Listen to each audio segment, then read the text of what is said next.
तर हवामान खात्याने दिलेल्या रेड अलर्टकडे प्रशासनाने दुर्लक्ष का केलं, प्रशासनाने नागरिकांना अलर्ट का केलं नाही आणि जिथं पाणी साचू शकतं तिथल्या नागरिकांना सूचना का दिल्या नाहीत, असे अनेक प्रश्न पुण्याबाबतीत निर्माण झाले। एकीकडे पुराचा सामना करताना दुसरीकडे राजकारण देखील रंगलं। बघूया एक रिपोर्ट।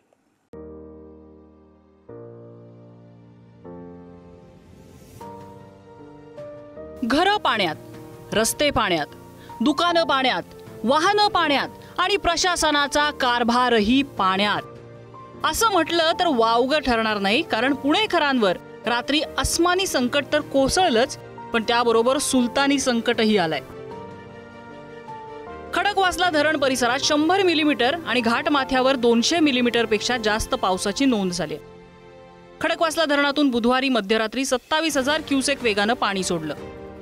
25 जुलै म्हणजे आज सकाळी 6 वाजता 35,700 क्युसेकनं पाणी सोडण्यात आलं। खडकवासल्यात पाणी सोडल्यामुळे मुळा नदीच्या पाणी पातळीत अचानक वाढ झाली।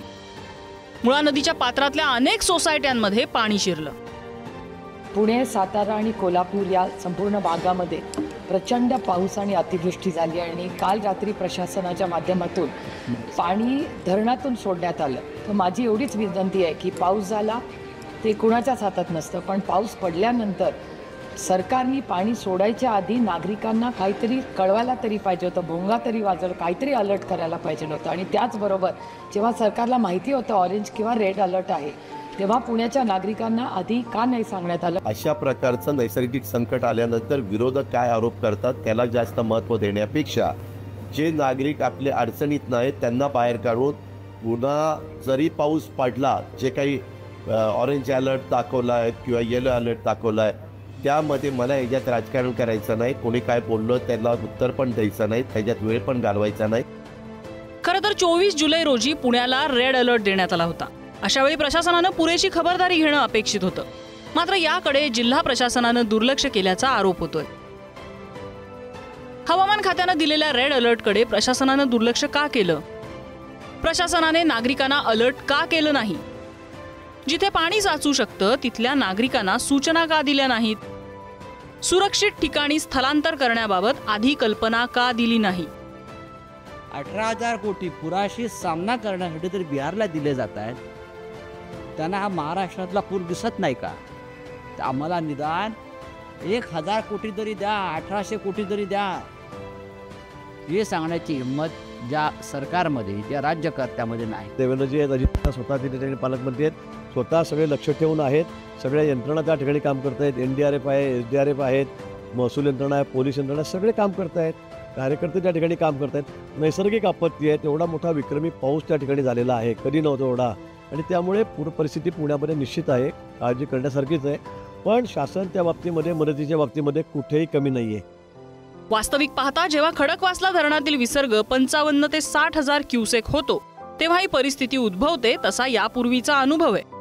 परंतु यावेळी केवळ 35,554 क्युसेक विसर्ग असताना ही परिस्थिती कशी काय उद्भवली? जाहीर केलेली आकडेवारी आणि प्रत्यक्षात विसर्ग यात कमालीची तफावत असण्याची शक्यता आहे। त्यामुळे ही लपवाछपवी कुणी आणि का केली असा प्रश्न उपस्थित होतोय। पश्चिम महाराष्ट्राचा जो घाटमाथा आहे, इथं प्रचंड प्रमाणावर पाऊस पडतोय आणि प्रशासन पूर्णतः या ठिकाणी फेल झालेलं आहे। कसल्याही पद्धतीचं नियोजन झालेलं नाही। वास्तविक पाहता हवामान खात्याने 3-4 दिवस झालं अतिवृष्टी होणार आहे याचे संकेत दिलेले होते, त्या दृष्टिकोनातून प्रशासनाने कामाला लागायला पाहिजे होतं आणि कसल्याच पद्धतीचं नियोजन शासनाकडून झालेलं नाही, ते दिसून येतं। सगळ्या यंत्रणेचा आढावा घेतोय, डिझास्टर मॅनेजमेंट असेल, फायर ब्रिगेड असेल, पोलीस असतील, ही सगळ्या यंत्रणा काम करतायत आणि निश्चितपणे ही सगळी मंडळी आता फील्डवरती आहेत, परिस्थिती अत्यंत आटोक्यात आहे।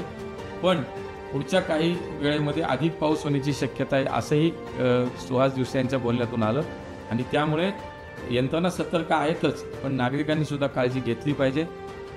मुंबई, नागपूर असो वा पुणे यासारख्या शहरात एवढा जास्त पाऊस पडण्याची ही काही पहिली वेळ नव्हे। नद्यांच्या पात्रात अतिक्रमण करणं, नैसर्गिक प्रवाह रोखणं आणि विकासाच्या नावाखाली निसर्ग ओरबाडणं यासारख्या असंख्य कारणांमुळे ही परिस्थिती उद्भवतीये। मात्र दर पावसाळ्यात तुंबणाऱ्या शहरांबाबत तात्पुरती मलमपट्टी केली जाते।